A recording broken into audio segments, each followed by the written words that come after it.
We're doing things a little different today. This story is not from some random person who sent it to me. This is actually my own story, and my brother's. And it's haunted not just us, but our family for over a decade. I need to warn you, there will be violence in this story, because whatever it was out there was real, and it did kill, brutally, and I'm very thankful that my family themselves were not harmed. I'm an Arkansan, raised in the Ozarks. This place is as beautiful as it is unnerving, and there's a reason why. I've always been a jumpy person, easy to sneak up on and startle, someone who dislikes having to take the trash down to the curb after dark. It's not because I prefer scary movies and books, not because I read scary stories for a living. It's because the deadliest secret of the Ozarks hunted my family for 15 years.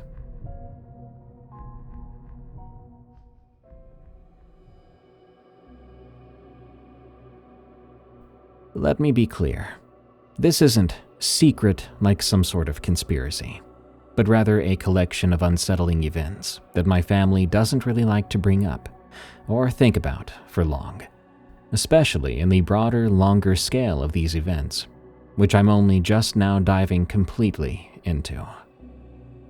I'm 31 years old now. I'll be 32 in a few days. It feels like every other week I wake up at 3 in the morning convinced something is crouching beside my bed. Not metaphorically. I might sit up in the dark with a pounding heart, absolutely certain that if I turn my head I'll see something. Something with yellow eyes, matted fur, and sharp teeth dripping. I have a fear of werewolves. Of all things, that's what really does it for me in the worst way possible. And whenever I have nightmares like this, it sometimes takes me a moment to convince myself nothing's there. These nightmares started when I was around 6, after I watched An American Werewolf in London at an age when I absolutely should not have been watching it. My parents didn't know I'd snuck into the living room that night, peeking around our dingy couch. Quietly, I watched David Kessler transform in that apartment, bones cracking and reshaping while he screamed. My parents were unaware that I saw that werewolf prowling through the London underground or mutilating those homeless people by the river.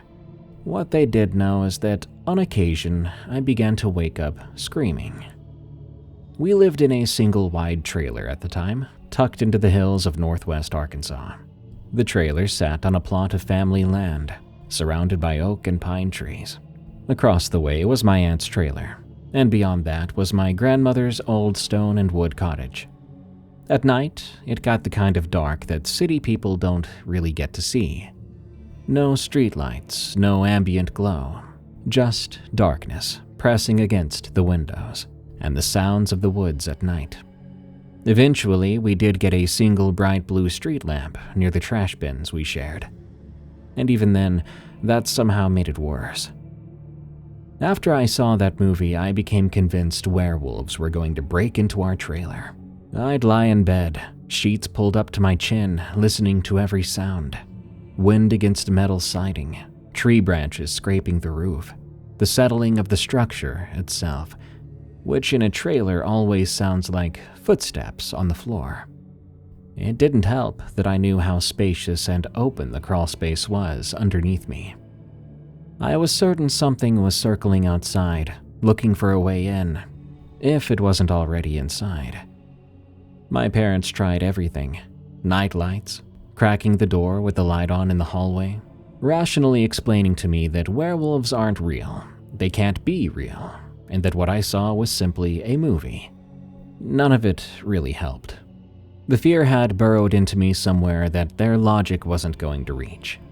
But even as terrified as I was also fascinated. By the time I was 8, I'd seen every werewolf movie I could get my hands on.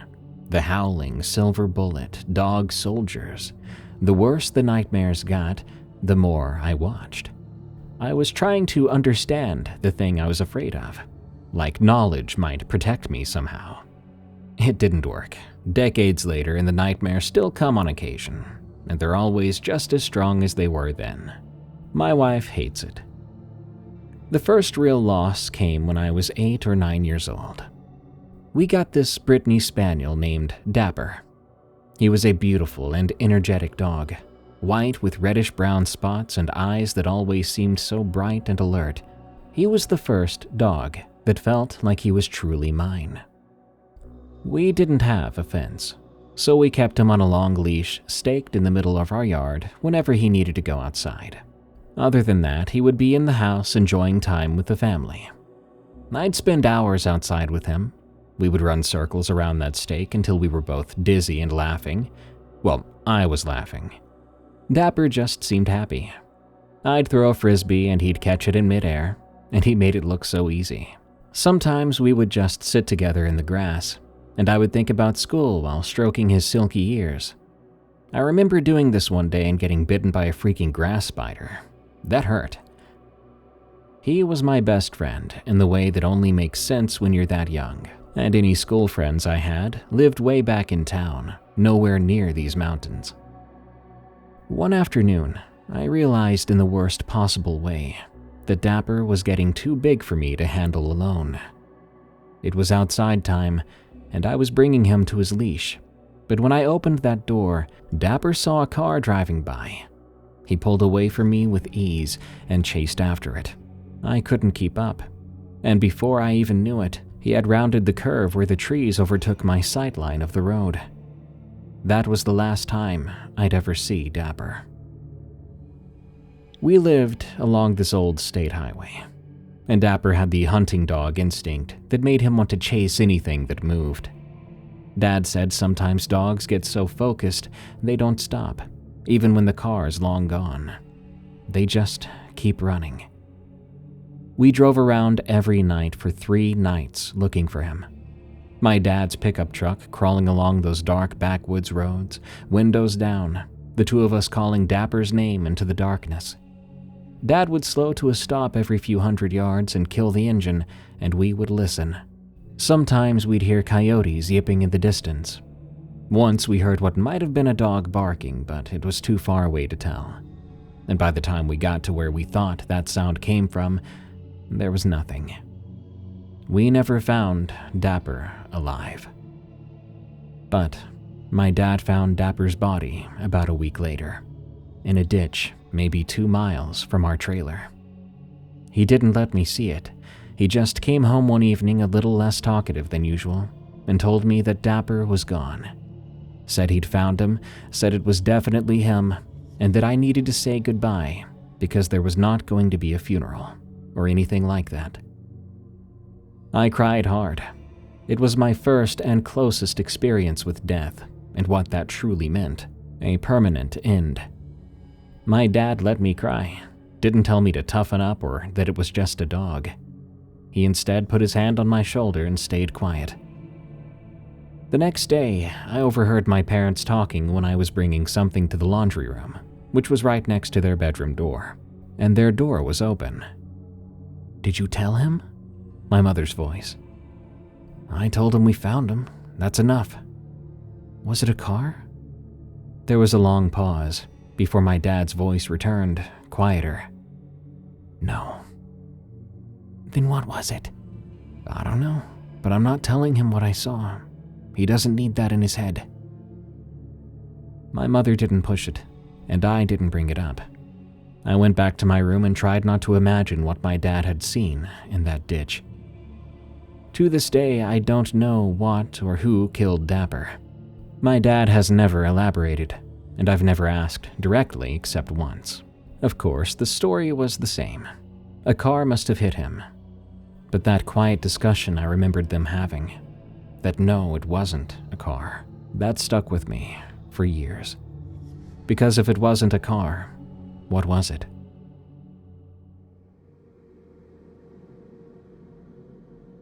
Life moved on the way it does. Rewind a little bit for a moment. When I was 7 years old, my parents had another child, my little brother Noah. He was 7 years younger than me, and I took the big brother role with enthusiasm. Maybe too much enthusiasm, because I would tell him stories when our parents weren't around. mostly ghost stories I'd make up or remember from books I'd read. Noah would sit there wide-eyed, sometimes scared, other times thrilled, always asking for one more story before bed. I remember one time I decided to add a jump scare to the story as I told it, and we both regretted it after he jump scared me back with the loudest, most blood-curdling scream. Lesson learned. I never told him about Dapper though. That felt too real. Now, forgive me if the years are a bit jumpy here. There's a lot of points in the story I want to get to, in an order that makes sense, even if it's not perfectly chronological. When I was around 12 or 13, we moved. Not far, just a couple of miles from the trailer to an actual house. This house sat on top of a mountain, or what passes for a mountain in the Ozarks, surrounded by dense forest with enough undergrowth that you couldn't see more than 20 or 30 feet into the trees during the day. At night, you couldn't see anything at all, which was funny and terrifying. Whenever I had cousins over, I'd make them play this game with me from the movie The Village. One person stands at the edge of the woods after dark, faces away from the trees, and tries to stay there without getting scared. Of course, there's plenty of build-up to make sure that getting scared is the usual outcome. That house was bigger than our trailer, which meant more space, but there were new problems. Scorpions. They got into everything. You'd shake out your shoes in the morning and one would fall out. You'd pull back the shower curtain and there would be one on the wall. It became an annoying and somewhat frequent occurrence, just part of living there. But scorpions weren't what we needed to worry about. There were 2 other houses on that mountain with us. Our neighbors were my great-aunt and uncle, and my cousins. Their places were maybe a quarter mile from ours through the trees, close enough to walk to during the day, but far enough that at night you felt genuinely isolated or uneasy. These 3 properties made up the only occupied structures on that part of the mountain. Below that was farmland, cattle pastures that belonged to a local chicken, beef, and dairy farmer. Above us was just forest, stretching for miles toward the Missouri or Oklahoma borders. I never knew which back then. That kind of remote is peaceful, but it can be unsettling. Peaceful because it was genuine wilderness, the kind most folks don't get to experience anymore. Unsettling because at night, you were very aware of how alone and dark it was. Let me tell you about my great-uncle. He was the kind of man who had lived in the Ozarks his entire life. In his 60s by then, stocky and strong despite his age, he had hands that looked like they'd been working since he was a kid. He didn't waste the few words he had. So when you heard him talking, you paid attention. And you did not want to see his angry side. The man was red-skinned, likely from years of smoking and hard labor under the sun, and he'd get even redder if you did something stupid and ticked him off. He did this thing where he sat on his second-story balcony at night with a gun across his lap. He said it was to keep the coyotes from getting bold. Coyotes in the Ozarks can get aggressive when they're hungry enough, and my great-uncle had dogs, grandkids, and a garden he wanted to protect. He would sit up there with a spotlight, watching the tree line, and occasionally he would fire a shot towards any canine eyes he saw reflecting back that weren't his own dogs. We were close enough that sometimes it would wake people up. He'd say, "Gotta put the fear back in those damned coyotes. They forget we're here. They start thinking this is all theirs." This went on for years without incident. But then, maybe a month after we moved to the mountain, something changed. My great-uncle started staying up later. He stopped being casual about his night watch. He'd be out on that balcony from sunset until 2 or 3 in the morning, rifle always loaded, the spotlight sweeping the property more frequently. My dad eventually asked him what was going on.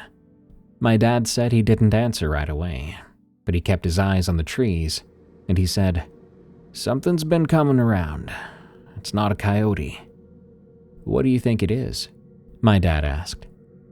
"Don't know, but it's big. Bigger than any coyote I ever seen. Bigger than any dogs."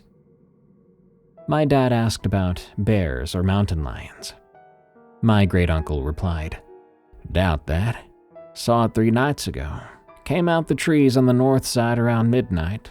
Thought maybe it was a black bear at first, but then I got the spotlight on it, and I got a good look. What did you see? Dad said my great-uncle's jaw worked like he was chewing over whether to say it out loud, but eventually he did. Something like a black bear, but nearly as big as a bull. Had a short, stubby snout, almost like a hog nose, but it wasn't no hog, and it wasn't a bear. My dad then wondered if he thought it was dangerous. Well, I'm not taking chances, my great-uncle said. You see anything unusual, you call me right away. I don't care what time it is. My dad told us this at dinner that night. My mother asked him what he thought it was. I have no idea, especially if he has no idea what it is. I've never heard of no hog-nosed bear, but he wouldn't lie about something like that. Noah was only about 5 or 6 years old at the time, too young to really understand. But I did, and I couldn't stop thinking about what my great-uncle had described. Something like a black bear, the size of a bull, and with a strange nose, sort of like a hog. We started to call it the hog-nosed bear. We didn't really have a better name for it. It became shorthand in our family conversations. Did your uncle see the hog-nosed bear last night? Or, I'm not going to be the one opening the gate today. Could be a hog-nosed bear out there. It sounds almost ridiculous now, like we were talking about a raccoon getting into garbage cans. But my great-uncle wasn't joking. And within the next few weeks, we'd all understand exactly why he'd been so serious. I would often walk between my great-uncle's house and ours after school to hang out with my cousins.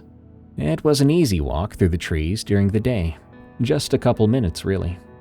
Their property had dogs, hunting dogs mostly, red-bone hounds that would bay and howl whenever they caught a scent. They were loud as heck. Imagine 6 dogs taking off, making those howls and barks, because a chipmunk looked at them funny. One of those dogs was named Blue, even though he was redder than a sunburn. We Arkansans like to think we're funny. One afternoon, I was walking over to their place after school and saw Blue in the yard. He was panting, limping slightly, wagging his tail in a way that seemed more pained than happy. As I got closer to the dog, my stomach did a flip. Blue had a massive wound on his side. I'm talking a large, dinner plate-sized crater or chunk of missing flesh, about 2 inches deep, carved out of his leg, back, and side. The edges looked ripped. I could see muscle and bone underneath. The kind of injury you would see in a horror movie, not on your family's dog in real life. It was like a massive claw or paw took hold and pulled away as much as it could. I actually gasped and stepped back. Poor Blue just kept wagging his tail, looking at me like he wanted help, but he didn't know how to ask for it. I then ran to their house. Turns out my family already knew. They'd discovered Blue like that earlier that day. They were gathered inside that very moment, discussing what to do. They'd already tried bandaging him as best they could, trying to keep the wound clean, but as I'd just seen, the bandages had already come off somewhere. It was clear this wasn't something that was going to heal easily. They took him to the vet, did everything they could, cleaned the wound, gave him antibiotics, bandaged him up properly, but the injury was too severe. Maggots kept getting into it no matter how careful they were with the dressing. Blue would live a few more weeks after that. To be honest with you, I can't remember if they ended up putting him down or if his body just gave in. I do remember seeing him multiple times during those weeks, but his wound kept getting worse despite treatment, the maggots multiplying in the flesh, the dog clearly suffering but still trying to wag his tail whenever someone came near. But then one day, Blue wasn't there anymore. But that wasn't the end of it. My great-uncle and aunt started finding things on their trail cameras. They told us about it, said they'd caught a black-furred creature on the footage multiple times, always at night, around the edges of the property near the tree line. My cousins debated whether it was a huge black panther or some roided-up black bear. I never got to see photos myself. By the time I asked, they had done away with the SD cards with the photos on them. One they sent off to a news station, which I don't think anything came of it, and one of the others they had upstairs where kids weren't allowed, so they said no. But I do believe what they saw, because a couple of weeks later, Blue's brother, another red-bone hound, was found dead at the pond.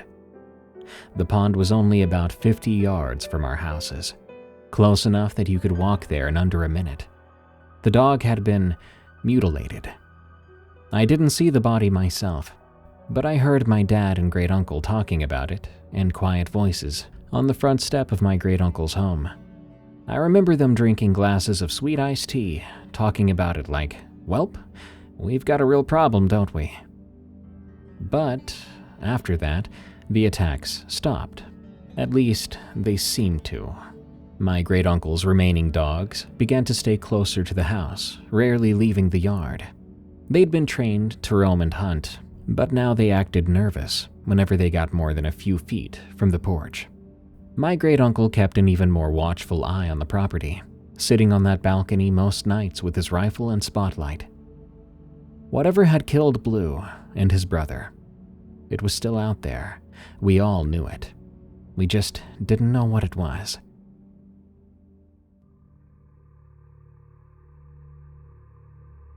Every school day, I had to wake up at 5:30 a.m. to ride the bus. We could not afford the cost or time of taking 3 different kids to school by car every morning. So instead, we rode the bus until the oldest of us were able to get old clunker cars to drive ourselves. I bring this up suddenly because I have a vivid and creepy memory one morning on a bus ride to school. At 5:30 a.m., it was still dark out for another 30 to 45 minutes. It would take the bus another half hour to finish its route on the back roads after picking me up, but then it would turn back and make a long drive back to school, about 12 or 15 miles away or so. Yeah, we really lived in the last vestiges of the boondocks. There's this particular house we pass every morning, an old wooden place that looked more like a cabin. It had a barbed wire fence surrounding the 2-acre property, and beyond that was just the endless sea of woods, which I was used to seeing my whole life. Within that fence was a medium-sized pond. It was winter and it had snowed, not quite enough to call the school day quits, but enough that most all of the ground was white, and the pond had frozen over. When we drove past that pond that day, I remember glancing over at it and instantly seeing colors and shapes that popped straight out of that stark white landscape. Crimson reds and deer fur browns, a big pile of it, right in the center of that frozen pond. I stared at it. I must have been the first to see it, because moments later I began to hear a few, "Oh my gods," and "What is that?" I'll describe exactly what I was seeing, which was clear now due to the first gleams of the rising sun. The barbed wire fence to the left had been buckled and pushed down. The barbed wire and posts there were flattened and were lying horizontally on the ground. In the center of the frozen pond was a horribly torn apart, bloody pile of what used to be a big buck. There was a huge rack of antlers and its head with tongue hanging out. Blood was swashed around and away from the center, as if it had been slung rather than simply spilled. Something had caught up to this buck in the middle of the frozen pond and turned it into ground venison. And this was a big buck, judging by that rack. The people who lived there had no idea either. It was so early in the morning they likely had no idea yet the mess that splattered across their pond. I kept thinking about this the whole ride on that bus. Do coyotes hunt big bucks like that? We don't have wolves out here. Nobody's actually seen a bear in these woods in ages, unless you count that hog-nosed beast as some sort of mutant bear. The people on the news, whenever the debate was brought up locally, denied that black panthers existed here, and claimed that mountain lions were present, but quite rare due to their fear of humans. Their territories were carefully away from human settlements. This would become a soon-forgotten memory. It happens Sometimes you see something crazy and you can't explain it, so you hide it away in the archives of your mind and go on with your life of school leaf projects and football practice. And yet, the vividness of this memory survived. That's why it's so clear as day to me. That's why it came back fully formed. Sometime after Blue and his brother died, things started to happen at the cattle guard. Allow me to explain what the cattle guard was. At the bottom of our hill of 3 homes, there was a metal gate, one of those heavy gates held shut with a heavy chain. It sat on the end of our shared gravel driveway where it met the main dirt road. Beyond that gate was our private road up the mountain, maybe a half-mile of winding gravel through dense trees on one side, before it split, straight towards the cattle guard and gate, ultimately leading up to our house, and right to the farmer's place. That gate represented the threshold between the outside world and our isolated compound on the mountain, and we all hated it. Here's why. Anytime you left the property, you had to stop, get out of your vehicle, unlock the chain, swing the gate open, drive through, then get back out and close it behind you. Same thing coming home, except in reverse. And at night, when you were coming home alone, it meant getting out of your car in total darkness, fumbling with a twisted-up chain, with nothing but headlights to help you see. And in that area, just beyond the gate, trees pressed in on both sides. You could not see more than a few feet into them, even with a flashlight. And you're always aware out there, painfully aware, that something could be watching you from just beyond that wall of darkness. My cousin was one of the first to have a real encounter there. It was around 4:30 a.m. He had been working late, an overnight shift that had him coming home just before dawn. He was driving home in the middle of a thunderstorm too. The rain was coming down hard, with lightning and thunder close enough it could shake your car. He pulled up to the gate and sat there for a moment, working up the nerve to get out. The rain was pounding on the roof, and lightning was flashing every few seconds, turning everything around him white for an instant before plunging it back into darkness. Finally, he opened the door and stepped out into the storm. He got drenched immediately. He told us later he was having a lot of trouble with the chain. Everything was covered in water, and as he tried to undo it, he heard something over the sound of the rain. Heavy, thudding footsteps. Not the light patter of a deer or the scurrying of a raccoon, but heavy, forceful steps, coming from the trees on the right side of the road. He froze and he listened. Another step, closer. Suddenly lightning flashed, a long, bright flash, lighting everything up like it was daylight. And he saw it, a massive black form in the trees, only a couple yards away, partially obscured by trunks and brush, but unmistakably there.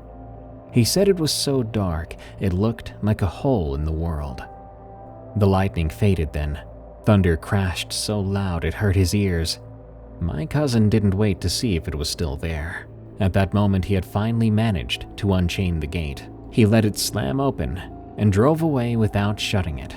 And let me tell you, the farmer who owned that land was always very ticked off whenever we did that. He didn't slow down until he was home. My great-uncle caught wind of this and drove down with the rifle to close the gate. He checked the area with his spotlight. He didn't see anything, but he did say the dogs were acting pretty scared. But it could have been the storm. That cousin, however, would not go near that gate alone after dark for a while. But that wasn't the last. My own mom had her encounter there only a few months later. Mom had been visiting my Meemaw at the bottom of the mountain and was driving home after dark. This must have been 9 or 10 p.m., not as late as my cousin's encounter, but late enough that the road was empty and the forest was pitch black. She pulled up to the gate, same routine, got out, and started working the chain. She undid the chain, and as she went back to her car to drive through, something happened. She heard something in the woods to her left, fast, crashing through the underbrush and coming toward the road. She looked up and saw movement, a dark shape rushing towards her through the trees, big, moving too fast to be a deer, heading straight for the fence line. Mom didn't think, she drove. She left the gate wide open like my cousin had, chain dangling. She was so freaked out, I think she had my dad go back down himself to close the gate. As I said before, we all hated that thing, and whatever was on that hill with us, that made us hate it even more. Now you might think it was a cow or bull that got through, since the cows roamed the area before the gate. But if the gate was closed before and the thing was beyond the fence, I doubt that's what it was. The cows don't go past the cattle guard, which is the point of a cattle guard. The thing is, my cousin and my mom are no-nonsense people. My cousin grew up hunting and fishing, and my mother grew up poor in these same hills. Neither of them were scared easily. Neither of them had any reason to make up scary stories or exaggerate what happened. And yet both of them were genuinely terrified.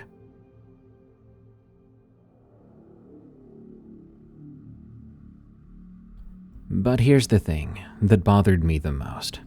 The more I learned about what was happening, the more I couldn't stop thinking about it. I was 15 by then, maybe 16, and I finally got a cell phone. Pretty late compared to the other kids. And this one had internet access too. And by internet access, I mean it loaded only the text version of every web page. Even so, I made full use of that sucker. On days after school when I had quiz bowl and couldn't take a bus home, my mom would come get me. But that would leave me waiting outside in the school parking lot alone for over 2 hours. And I would be passing the time looking up scary stories and creepy folk legends on my crappy little phone. On a stormy day when I actually didn't have quiz bowl, so I was able to come right home on the bus after school. I was the only kid on the hill to get off the bus that day. No cousins, no siblings, so I walked home alone, up the hill alone, and I went into an empty house and lay on the couch. Then I started to research, and before long a storm brewed. I'm not sure what prompted it exactly. Maybe it was the accumulated weight of everything that had happened so far. Dapper, Blue and his brother, the buck on the pond, the encounters at the gate, the infamous hog-nosed bear. All of it was swirling in my head with nowhere to go, but maybe it was just my inclination towards the paranormal and the unknown. I started with Googling mysterious animals, then cryptids, then unknown predators. I went down rabbit hole after rabbit hole, reading about Bigfoot and the beast of Bladenboro, and the Michigan Dogman. Eventually, I stumbled upon the story of La Bête du Gévaudan. If you don't know the story, I'll give you the quick version, and keep in mind, this is completely true. In the 1760s, a creature terrorized the Gévaudan region of France for 3 years. It killed somewhere between 60 and 127 people, mostly women and children. Witnesses described it as wolf-like but much larger, with a massive head and reddish fur. It showed unusual intelligence too. It was known to avoid traps, attacking in patterns, even targeting specific types of victims. The way it plotted and attacked and killed lended more to human intelligence. But this was no man, even if some modern theories like to claim as much. The French government even sent professional wolf hunters, and they failed. The killings continued, so they had to get the actual army involved. And they failed, and the monster kept on killing. Eventually, a hunter named Jean Chastel killed a large wolf that supposedly had human remains in its stomach. And only then did the attacks stop. But here's what got me. This all really happened. This wasn't folklore or legend, it was well-documented history. There are government records about this, eyewitness accounts from hundreds of people, and physical evidence, even a statue of the beast. An unknown predator appeared in rural France in the 1700s, killing over 100 people before someone finally stopped it. And even then, the thing they killed may not have been the beast. The killings may have only stopped merely by coincidence. I sat there in front of my phone as the rain came down outside. and a thought settled into my mind like a stone dropping into dark water. If it happened then, why not now? What would stop something like that from appearing here in rural Arkansas? We were just as isolated as 18th century France, more isolated in some ways. Our mountain was miles from town. Cell service was horrible here. If something wanted to hunt out here, who would stop it? Who would even know how? Who would even know it was happening? I remember thinking, in rural Arkansas, some monster could just appear and eat as many people as it wanted. The thought terrified me in a way that went a bit beyond my childhood werewolf fears. This was different because of how plausible it felt. This affected me for a straight week, and I mean no more walks outside even in the daytime. It felt like that nice and creepy feeling you get after a good horror movie, one that really creeps you out for a while, but stronger and not so nice. I got over it after several days, but still, the damage was done. The thought was planted in my head. Maybe it has nothing to do with this story, but maybe it does. I wanted to bring this up because it grounds everything that happened to us in this real and true suspense, that something akin to a werewolf or monster could really exist and begin its killing spree.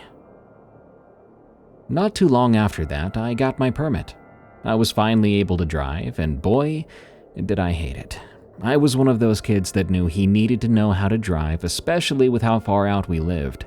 But the highway was intimidating. Other drivers freaked me out, and being behind the wheel stressed me out. Around the same time, my dad began to work at the water treatment plant. It was about 4 miles from our house, still very much in the wild areas of the Ozarks, but somewhat closer toward town.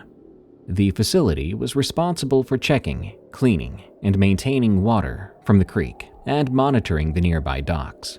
Now, when I say creek, it was really more like a river, one that feeds into the Arkansas River.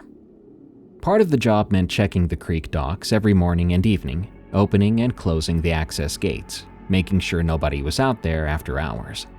The lake was off limits after dark. Signs were posted everywhere. Most people respected it, but truth be told, one time I did sneak out there with some friends after dark. We had gone ghost hunting, but didn't see anything. Probably for the better. My dad worked there for a few years, and for the most part it was uneventful work. But he told me about one incident that happened during an evening shift. He had been assigned to check the docks and close it up for the night. When he got there, he found one fisherman still loading up his boat, getting ready to leave. These are countrymen, fishers and hunters, the types who populate rural Arkansas. And like they tend to do, they started chatting. Dad had walked over, and they stood there leaning against the side of the man's boat, talking about how the fish were that night, their kids, their wives, the usual topics. My dad was on the side of the boat facing back toward the meandering wooded road that led down to the lake. He said he was talking one moment, mid-sentence about something, probably fishing or weather. Then he just stopped. He completely shut down. The fisherman noticed and asked if he was all right. But my dad didn't answer at first, because he was staring past the man, toward the road, toward the gate at the entrance about 80 yards away. He had watched something cross the road there. He described it as tall, 8 or 9 feet tall, and black as night. It moved on 2 legs, upright like a man, but it covered the distance of a 2-lane road plus the 5-yard grass shoulders on either side in only 2 strides. Dad said it moved in a strange loping way, not running, but just moving, relaxed, like it was barely trying and still covered that distance. The fisherman turned around to look where my dad was staring, but by then, the thing was gone, vanishing into the trees on the opposite side. You see that?" my dad asked. "See what?" Dad said he stood there for a long moment, trying to decide if he should describe what he had just seen, but then he just shook his head and said something about thinking he saw a deer. The fisherman laughed and said something about deer being everywhere this time of year, then went back to loading his boat. My dad bid him good night and went back to his vehicle. My father could not shake what he had seen. He said the size was far too big to be anything natural to the entire state. The movement was wrong. Everything was wrong. It had been completely black. No white tail, no tan coat, just solid black. He watched from his vehicle as the fisherman loaded up, making sure the man drove away safely. Then he closed and locked up the lake gate. He told me he sat in his truck for a few minutes after that, windows up and doors locked. He watched the tree line where the thing had disappeared. But he never saw it again. However, he started making sure he finished his lake checks well before dark after that, if his supervisor allowed. When he told me this story, I asked him then what he thought it was. He gave me this look, then answered, "I don't know, but I know what it wasn't. Bear, mountain lion, hell, even Bigfoot. None of them match." I didn't prod. By then I'd learned that sometimes the most honest answer is, "I don't know." And the most you can say with certainty is what something isn't. Not any normal animal to Arkansas. Not a man. So what's left after that?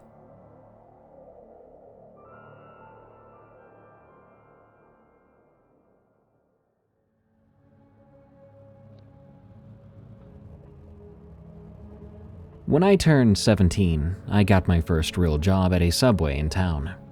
It was exactly the kind of minimum wage job you'd expect, making sandwiches and mopping floors and dealing with the occasional difficult customer. The manager hired me, trained me for only about 2 hours on how to make the sandwiches and work the register, then handed me a set of keys to the store. 2 hours of training, and I had keys. That should have been my first red flag that this job was going to be chaotic. My shifts were mostly closings. I'd work from 4 p.m. until 10 p.m., then spend another 30 minutes cleaning and prepping for the next day. By the time I locked up and got in my car, it was around 10:30 or 11 at night. But then I'd have to drive home alone in the dark, up that mountain, to that gate. The drive from Subway to our house was about 20 or 25 minutes. Most of it was on the highway, well lit and trafficked for a while, but the last 5 miles, the turnoff onto those rural roads, the approach to our mountain and the gate, that's where I'd start getting a little anxious. I'd find myself checking the rearview mirror more than necessary, turning down the music so I could hear better, even though there was nothing to hear inside that car. My hands would tighten on the steering wheel as I got closer. It's hard not to think about all the events leading up to then, whenever I had to do the stupid gate thing. And every single night, the same routine. Pull up to that gate, leave the engine running, headlights on. Walk to the gate with every nerve on high alert, undo the chain, swing the gate open, walk back to the car, drive through, get out, close the gate, lock the chain, get back in. Then I'd be free to drive up the dark gravel road to our house. The whole process takes maybe less than a minute if you're fast, but it felt like 10 minutes whenever you had to do it in the dark. Every single time I had to do this, I was convinced something was going to jump out at me, that I would hear footsteps in the dark and turn around and see something standing behind me. Maybe the thing my dad saw, but closer, 8 yards instead of 80. I want you to imagine that feeling you get when you have to turn off the light downstairs and then run up the stairs really fast, imagining any sort of boogeyman behind you. It's human instinct, really. We don't grow out of our fear of the dark. We simply grow into lying about being afraid of the dark. Anyway, one night, something actually did happen. It was the middle of the week. Nothing special. I'd closed up Subway like usual. I drove home and made the turn onto our road. It was a clear night.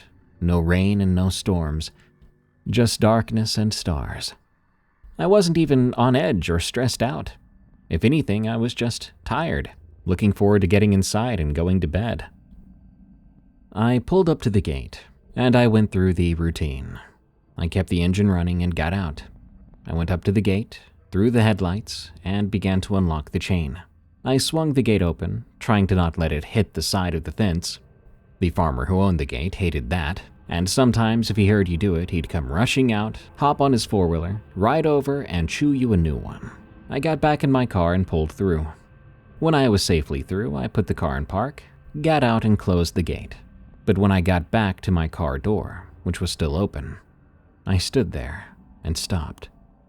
Because I saw something then, only about 10 yards away, just inside the tree line to my right.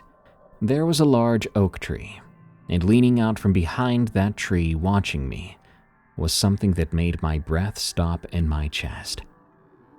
It was crouched low, like a man in a catcher's position, but leaning to the right, one thick arm supporting its weight against the ground. Its neck was bent around the tree at an angle, head turned, looking directly at me. The headlights were still on, pointing roughly in that direction, and I saw it clearly. It was covered in fur. I had my high beams on, so it looked gray, but it could have been darker if it hadn't been tinted by my headlights.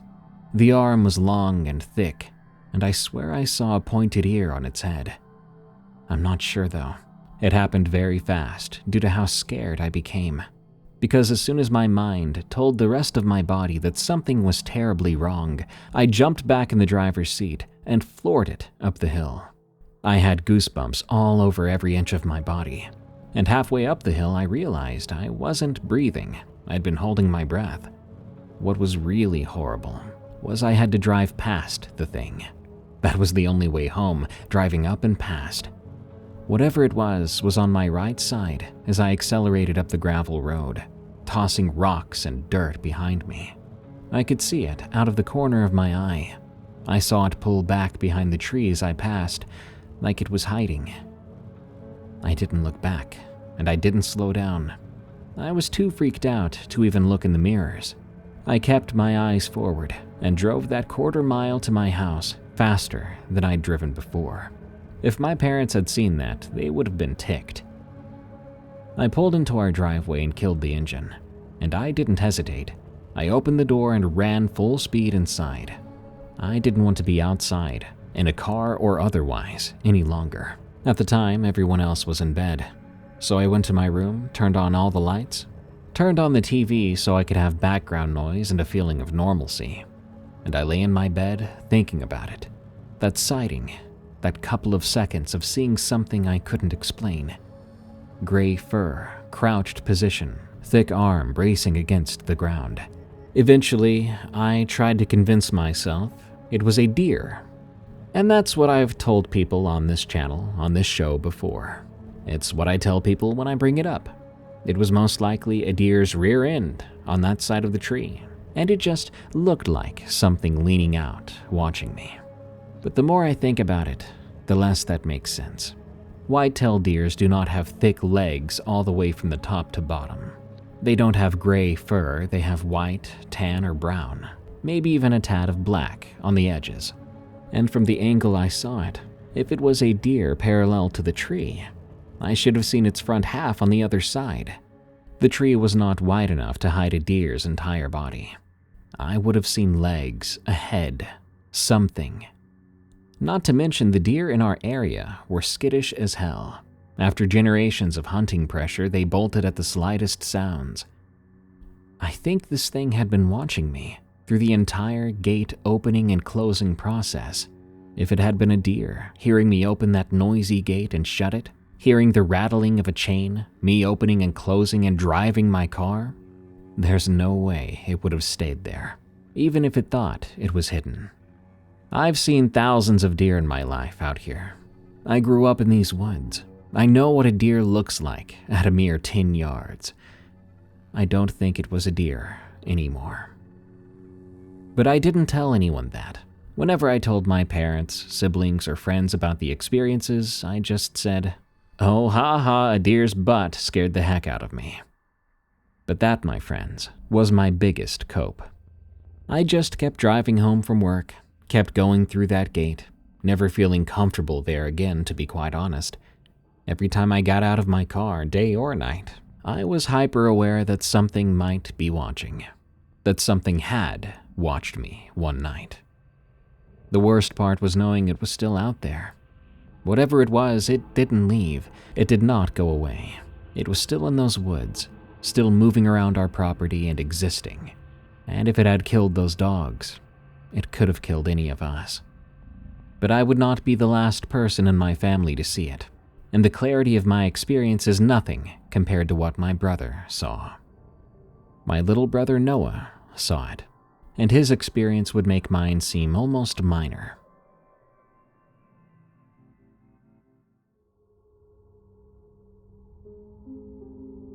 My dad had started doing automotive painting on the side. He was making old cars look really good for extra money. He rented this small garage, still in the Ozarks, nowhere near town, and about 20 minutes from our house. The garage was actually someone else's old garage, used to be a part of their home. They converted it, I think, to an actual auto garage, and stopped using it after a certain point. So they rented it out, and my dad became one of the renters for a while. The place had stone walls, a concrete floor, and backed up to the woods on two sides. One afternoon, he needed to do some painting, and he insisted that my little brother Noah come along. Noah was old enough by then to help my dad a little bit with some prep work, or at least keep him company. But Noah did not want to go. Said he had homework or friends to hang out with, but Dad insisted. My parents didn't like leaving one of them with too many kids to look after, so my dad was probably pressured to take at least one off my mom's hands. I was one of 4 children in the house. Imagine being a mom stuck with 4 kids for several hours. That's how you end up coming home to a very irritated wife. And my dad didn't want that. The garage was set up pretty simple. There was paint equipment, tools and supplies along the walls, and most importantly, in one wall, there was an industrial exhaust fan. One of those big metal fans, maybe 4 feet across, with thick blades that spun to ventilate the space when you were painting. And between spins of the fan blades, you could see right outside. While Dad was prepping the car, Noah sat in the corner near the fan. He was bored, probably daydreaming, not really paying attention to much of anything. Until he glanced at the fan. Through the spinning blades, he could see outside. The gaps between the blades gave him a flickering, strobing view of the tree line about 12 yards away. He glanced through the blades on occasion, obviously because he was a bored kid. But a few glances later, he saw something standing at the tree line. Something big.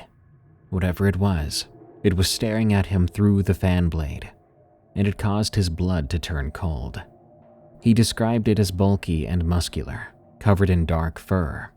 Bigger than a man. Noah said it was at least 7 feet tall, maybe taller. But it was currently hunched on the ground, not standing at full height. It had pointed ears like a dog or wolf, a pronounced snout, and teeth. Snarling teeth, lips pulled back. It was standing there at the edge of the trees, staring through that spinning fan directly at Noah, with this expression of pure hatred. Noah felt so scared he couldn't move.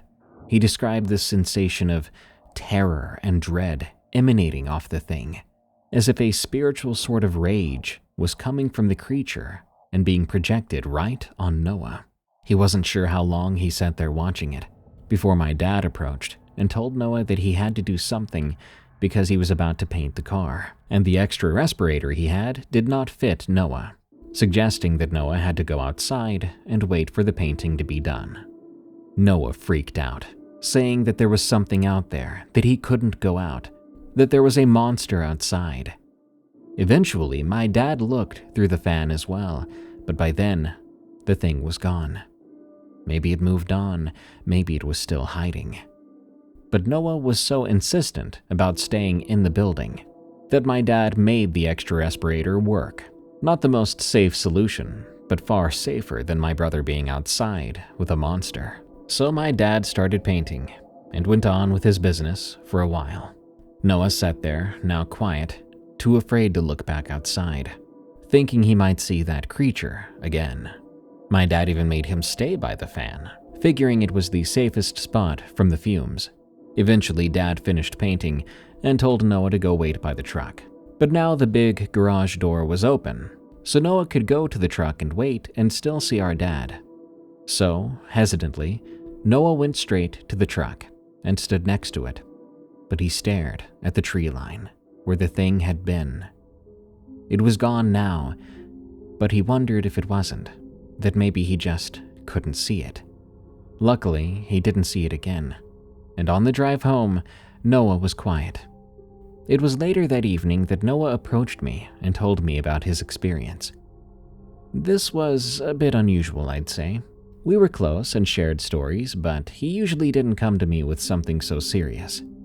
But when he walked over to me, I could tell immediately something was very wrong.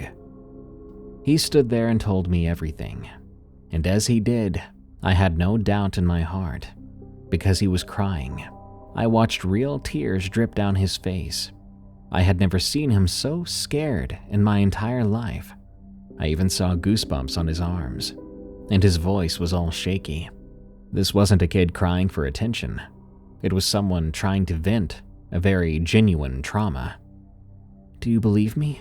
he asked when he was finished. I thought about everything that had been happening to our family over the years, about the thing I saw behind that tree.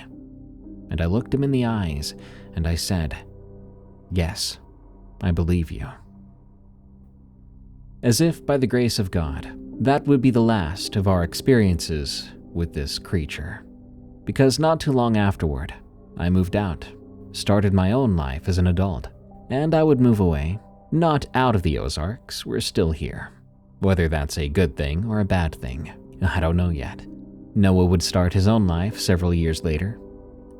Life just goes on in different directions for different people. I've sort of lost touch with the family I had on that mountain, especially after my parents moved away from it. So perhaps the activity didn't stop. Perhaps we just simply went on to forget about it, to get away from it. Now, I couldn't tell you what this thing was. I can't even tell you if all these events were truly connected to the same creature, or if there was just one of them. I'll never really know. That's how these experiences usually work. This isn't Mystery Incorporated. Scooby and the gang aren't going to catch the hog-nosed bear or Dogman and rip his mask off to discover it was a long-lost cousin. No, this was something creepy that happened for several years, forever haunting each of us, and it got away with it. And us kids who didn't meddle at all get to live with these terrifying memories. I would later learn about the Ozark Howler, a local cryptid legend about a bear-sized cat-like thing with horns that screams in the night. But maybe that's not what it was, because this thing didn't scream. It watched us, and it killed our dogs.